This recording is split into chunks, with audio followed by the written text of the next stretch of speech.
Kashiti ka baning kong upol siya Timothy. Kalenong ka baar. Tinga kentu ning kong namar kata. Ban penlong kijing kerpat. Kijing duway. Kijing yasad. Kijing aingu. Nakabenta ki beriu baro. Nakabenta ki sim. Bat ki bakraw batri baro. Bangin yo kijing kabasuk. Bat bajar-jar ha kijing rublay. Bat jing shida baro. Kani kalong kababha. Bat kabapriang hun. Hakmat ublay unong penem jongi. Ubamon bagi beriu baro.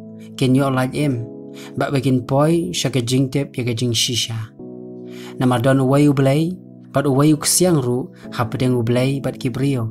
Ukris Jisu. Uba uhiru ubrio. Ubala IT yalade banlong kijing siuspa ya baro. Ya kaban pla hakipor kibadehi. Siya kabala thong ya nga.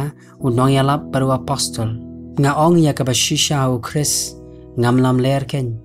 Unong hikay ki gentle haka jinget bat kajing shisha. Nga kwa namar kata ya ki rangba banduai haka jaka baro. Daka bara ya ki ktiba khod klem kajing bitar bat kajing yasad. Kum juru ki kentay ken pin itanat yalade haka jankop badana kor. Lem bat kajing shida bat kajing sengaw adgar. Om da kajing than shnyo. Lani da kaksiar, lani da ki paila, lani da ka janko ba kordor. Henry, kabadai ken ya ki kentay ki ba penpaw ya ka jinglong riublay, da ki jingle babha. To ay ba ka kentay kanang ha ka ba ngap jar da ka jingko ngu baro. Henry ngam sya ka kentay ban hikay, lemne ban yo sinsyar halor urang ba. Henry ban long ha ka ba ngap jar.